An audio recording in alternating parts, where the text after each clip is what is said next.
as we know, being Orthodox, Christians, we know that their Bible is a lot different than anything that's out on the market today.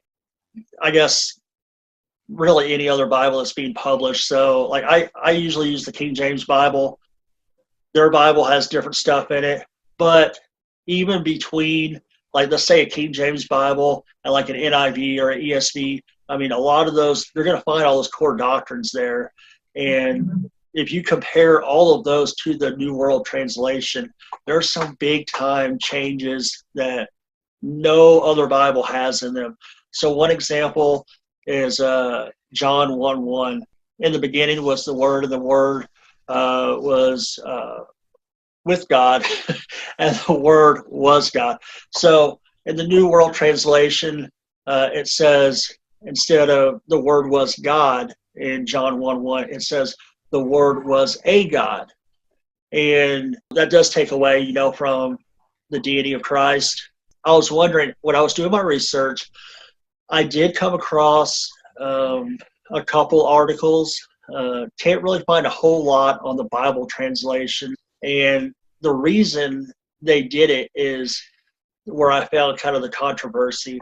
And I read a couple articles that said the reason that they came out with their own translation is because they were catching a lot of flack, I guess you could say, that their doctrines were not found in the Bible. People are saying, you're telling me this, but my Bible says otherwise. So let's remedy that, and let's print a Bible that has our doctrines the way we want them. So I don't know if that's true or if you've heard that or not. I did find a couple articles on there, but like I said, at the beginning, it's really hard to, I guess, find out what is fact, historical fact, and what is, maybe somebody speculating or whatever. So I didn't know if you heard that about their Bible publication or whatever, whether or not they printed the New World Translation with the intent of being able to say, no, look, they are in the Bible, and have their Bible in their hand and open it up and show, the person. So what say you?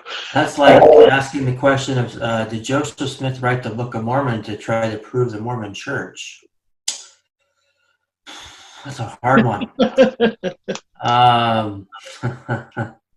So when it comes to the committee, I can't remember all the names right now, but there was only 5 people on the committee when the New World Translation first came out. Their first edition was in 1950, which was just the New Testament, which I have one of those right here.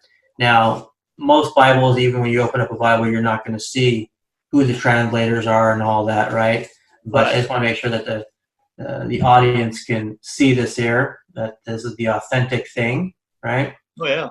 And, but I don't know if there's anything out there that would prove that the Watchtower put a Bible out there just to fit their theology.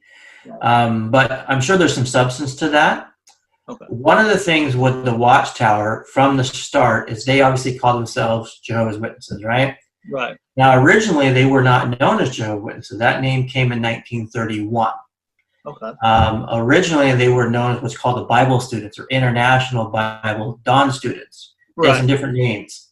They were also called Russellites because they followed Charles Taze Russell in the beginning years and with all his false prophecies. But as time went on, Judge Rutherford is the guy who succeeded Charles Russell when he died in 1916. Yes, 1916 when Charles Russell died. And so Rutherford took over, and in 1931, they became known as the Jehovah's Witnesses. Okay. Now, they base their name on a book of the Bible verse, which is Isaiah 43:10. And there's a reason why I'm going through to explain this just quickly, but what you just brought up with John 1:1 is why I'm bringing it up. It's interesting. The John 1:1 text and others definitely is. It is definitely their translation to try to support their doctrine, Right. right? They a lot of times will reference other Bible translations that were like done by one person, so to speak, Right. and they'll say, "Well, see, John 1:1 says that the word was divine, the word was godlike." There's other translations out there that are like not scholarly. I'm not saying they're bad; they're just not scholarly translations. When you look at King James, but it was done in the 1600s, but it was done by multiple translators and Bible scholars and people who knew the languages. And then you also have people like the New King James, the ESV, the New American Standard, where you have sometimes 70 to over 100 different scholars who know the Hebrew and the Greek, and they actually know what they're talking about. Right. For the Watchtower, they had 5 guys that came out and, that put the New World Translation together. And of the 5, you can Google it, anyone who's watching, you can actually get the names. I just can't remember the names off the top of my head right now. But of the 5, only one of them had any Greek knowledge. Oh, really? None of them had any Hebrew. Only one of them had some kind of Greek schooling, and they only had 1 year of Greek. Wow. And so they were by far not scholarly. They weren't someone you would make a reference saying, "Oh, these guys over here, right, they know what they're talking about when it comes to a Bible translation." So just to bring that out there, and that's not hard information to find. So there's obviously some truth to them twisting certain scriptures, because even other verses than John 1:1, they actually will have in their translations added words that they'll put in there to make it fit their theology that is not there in the actual text. Right. So that's lying to their Jehovah's Witnesses, and it's lying about what the word